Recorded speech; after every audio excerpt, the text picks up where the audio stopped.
The movie opens as Yeong-cheol calls the police, warning them that he is about to do an experiment at the Dongwori building. Moments later, he calmly injects himself with a virus before declaring that this is no experiment but an act of terrorism. Elsewhere, a biotechnology conference is underway inside the Dongwori building. Han Gyu-seong meets his ex-wife, Se-jeong, who arrives several minutes late after refusing to be dropped off across the street by her taxi driver. Her stubborn personality is nothing new, having already cost her a chance to keep her position as a university professor. Hoping to help her find a new job, Gyu-seong brings her to meet Chain's bio CEO, Kang Woo-cheol. At the conference, Woo-cheol showcases a breakthrough experiment inspired by Physarum polycephalum, a slime mold capable of healing itself by exchanging information. To demonstrate the research, he shows a paralyzed rat regaining the use of its hind legs. However, his expression suddenly changes after spotting Yeong-cheol standing quietly at the back of the audience. He quickly hides his concern before joking that perhaps one day people will no longer need to think badly of one another. Meanwhile, building security guard Choi Hyun-seok is spending his lunch break with his older sister, Seol-hee. While browsing a camping store together, he notices how much she wants to go camping and promises to take her someday. As his break comes to an end, Seol-hee leaves her brother and continues exploring the shopping mall alone.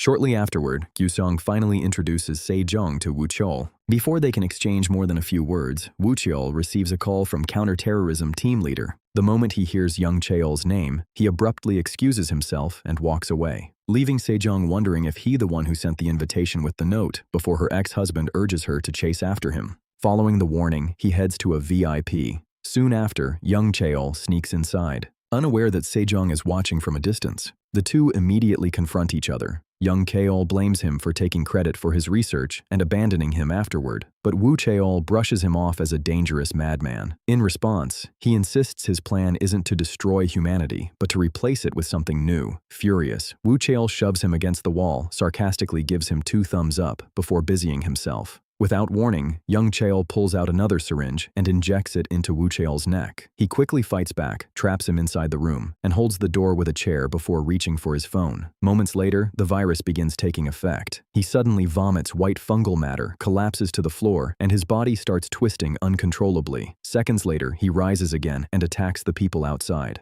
By the time Bong-seok and his team arrive, the infection has already spread, prompting him to order an immediate lockdown. Elsewhere, Se-jeong and Gyu-seong continue their meal at a Japanese restaurant. She asks why he chose to marry her, and he admits her fearless personality first attracted him, but eventually became too much to handle. As they leave, several high school students enter the restaurant and pressure a girl named Lee So-eun into paying for an extravagant sushi meal. Meanwhile, Hyun-seok heads back to his post when a static-filled radio message orders an immediate evacuation. Before he can react, screams erupt as infected rush into the mall, sending shoppers into a panic. Se-jeong and Gyu-seong flee with the crowd, while Hyun-hee is knocked from her wheelchair by a panicked bystander, so she quickly rushes to help her before escaping together. Finding no other way out, the survivors take shelter inside a camping store. Just before the door closes, Se-jeong rushes back to help Bong-seok, then hurries inside. The creatures soon surround the store, repeatedly slamming against the glass. Rattled, Bong-seok accidentally switches off the lights. To everyone's surprise, the infected immediately lose sight of them and notice Store behind them and attacking. Moments later, Se-jeong realizes the creatures hunt by sight and movement. She immediately signals the people trapped inside the Japanese restaurant across the hall to turn off their lights. So-eun notices the signal and quickly shuts everything off, leaving both groups hidden in the darkness. That brief relief doesn't last long. A promotional display plays a chef video, attracting the infected and cracking the glass. Watching them swarm the screen, Hyun-hee realizes they can't tell the difference between real people and moving images. Using that idea, the group places a life-sized cardboard cutout on Hyun-hee's wheelchair and sends it rolling across the mall. Soon, the infected chase after the decoy, giving the people across the store just enough to move safely. However, the bully's girl, who freezes in terror and runs back inside. Seeing her trapped, Gyu-seong goes after her. Unfortunately, one of the infected notices them. He pushes the girl toward the others before fleeing into a nearby clothing store, where he hides among the hanging garments. The infected see the cardboard standee and slowly crawl toward it. Soon after, however, the horde realizes it's fake and begins sharing the information with the others. That's when Se-jeong understands Yeong-cheol's explanation of how they communicate. The infected begin to stand, ignoring the standee before finding and chasing Se-jeong. Unfortunately, he can't make it back in time, forcing Bong-seok to close the door as Se-jeong watches her ex-husband being attacked by the horde. At that moment, Se-jeong's daughter calls, but she doesn't answer. In the end, Se-jeong gathers her courage and answers the phone. After hearing the bad news, Se-jeong's wife Seol-hee immediately hangs up as her daughter arrives. Knowing that no rescue is coming, the group comes up with a plan to capture Yeong-cheol since he injected the vaccine into his body. Se-jeong has an idea to mislead the infected after learning how they behave. By using specific aromas, they can give the infected false information while the survivors cover themselves with different scents.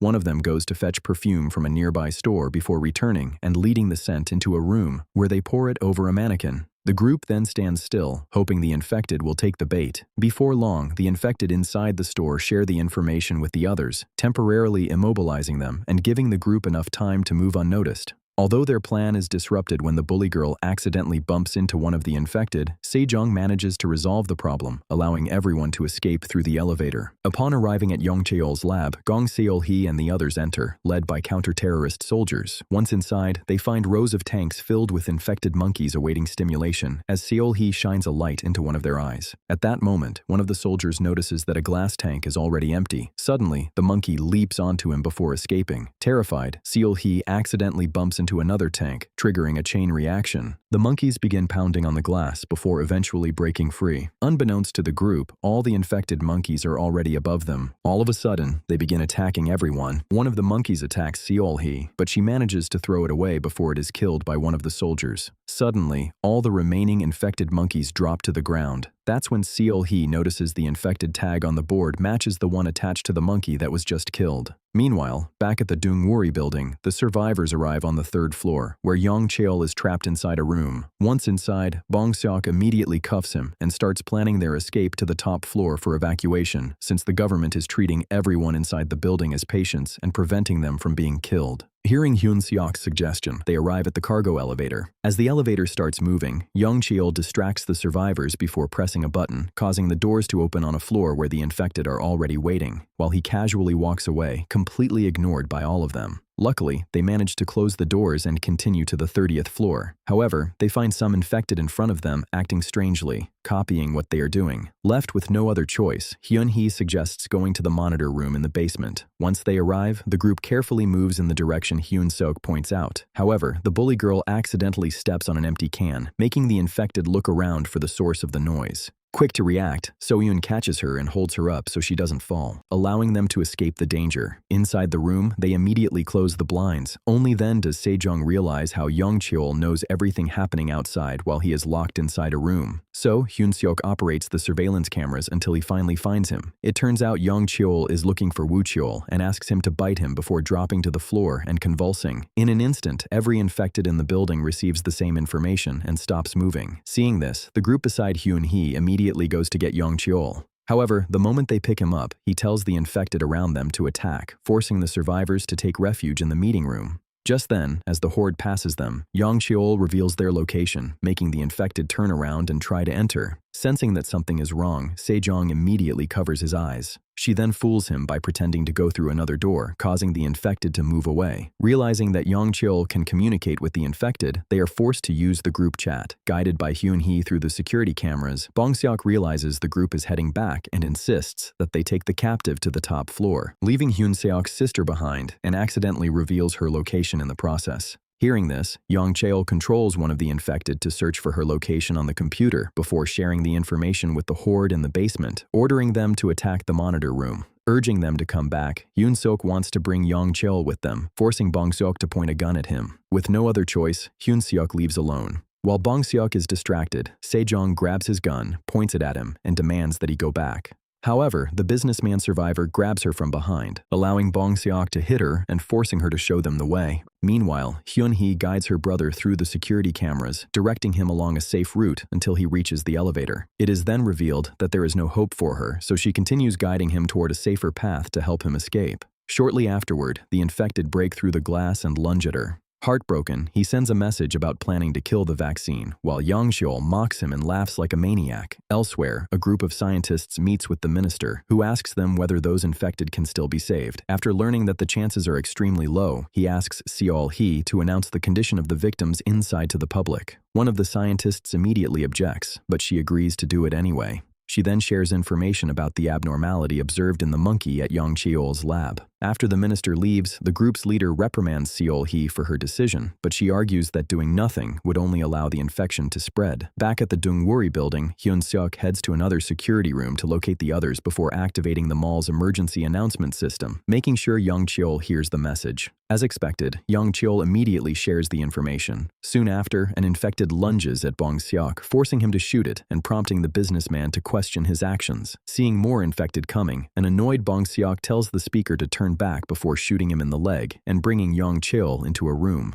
After the horde passes, he steps outside, only to find a group of infected already waiting. Desperate, he does his best to fight them while trying not to kill them. At the same time, Se-jeong, who is hiding with the others, goes back to grab Yeong-cheol and bring him away from the area. Eventually, Bong-seok is forced to kill the infected as he plans to chase after the others. However, the businessman grabs his leg and refuses to let go. In the end, he tries to kill him, but his gun is empty. Soon, both of them are surrounded by the infected with nowhere to escape. After the group reaches the safe room, Se-jeong tells them to communicate through the group chat, afraid that Yeong-cheol might hear their conversation. She make a plan to retrieve Bong-seok's phone and ask for help, since they have the person everyone is looking for, before heading back out. But without their knowledge, Yeong-cheol sees the group messages through the infected's eyes. Left behind temporarily, the bully girl worries that she has abandoned them and wonders why So-eun remains so calm. She remarks that whatever her gang did to her was much worse than what is happening now, prompting the bully girl to apologize. Hearing this, Yeong-cheol can only sigh. Back outside, the minister's assistant gathers the IT group and gives them a link to the Dungwori building's surveillance cameras. They begin searching for the first person to become infected and discover that Kang Wo-cheol was the first. Just then, Bong-seok's superior receives a call, but becomes confused when he hears someone else on the line. Mid-sentence, the minister's assistant quickly takes the phone and speaks to her directly. She introduces herself before explaining that they have Yeong-cheol in custody and need help evacuating.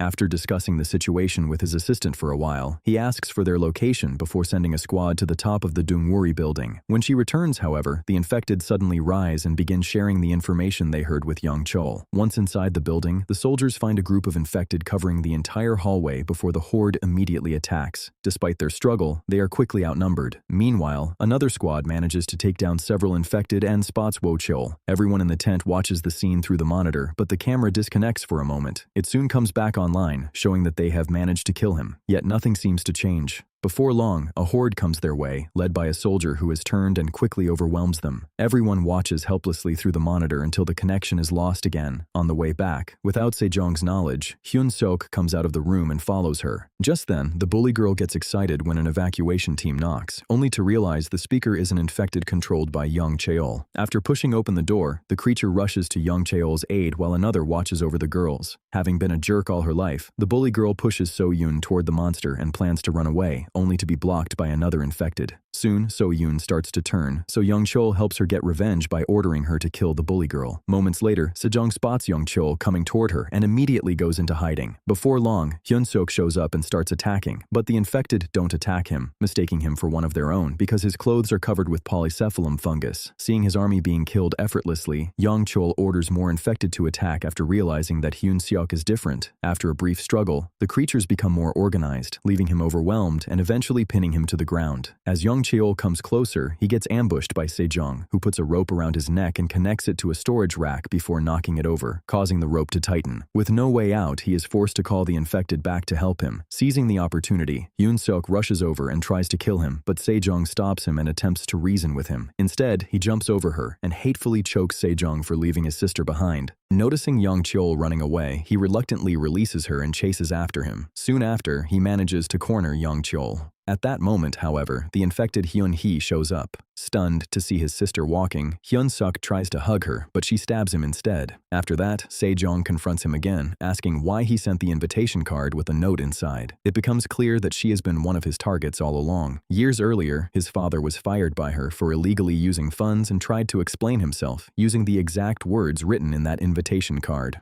Knowing this, she asks if it was all for revenge.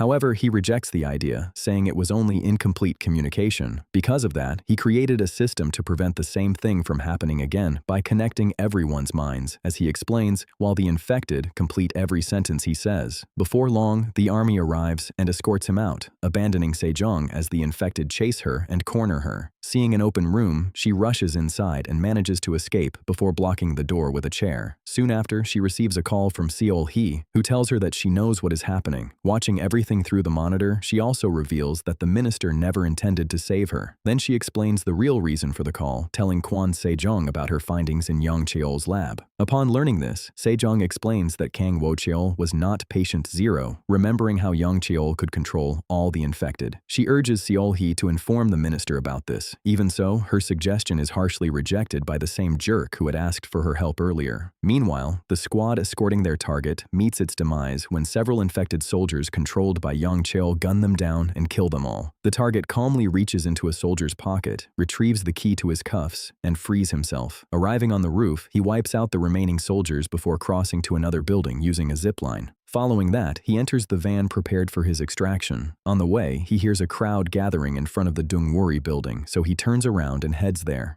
At that moment, inside the building, the infected successfully breach the door and attack a mannequin wearing Se-jeong's suit. By the time they realize it is a decoy, it is already too late. She pushes a storage shelf toward them before running as fast as she can and entering stealth mode as the horde passes her. Still, one of the infected stops and goes back to check a corner, but finds nothing. Later, Se-jeong leaves the hiding spot, now wearing a blood-stained jacket. Outside, the van arrives in the middle of the crowd, where Yeong-cheol releases a group of infected soldiers into the curious gathering. Walking out, Se-jeong finds everything already in chaos. She calls Seol-hee and asks for help locating Yeong-cheol. Shortly afterward, she finds him and directs Se-jeong toward his location. At the same time, Yeong-cheol walks through the crowd like a mob boss. When he notices a car heading toward him, he orders his men to stop it, but Se-jeong manages to shake them off. Not long after, the horde surrounds the car, completely ignoring her. Seeing that, he orders them to attack her. However, she throws the blood-stained jacket onto one of the infected, confusing the entire horde and sending them into a frenzy like ants. This makes it harder for Yeong-cheol to control them.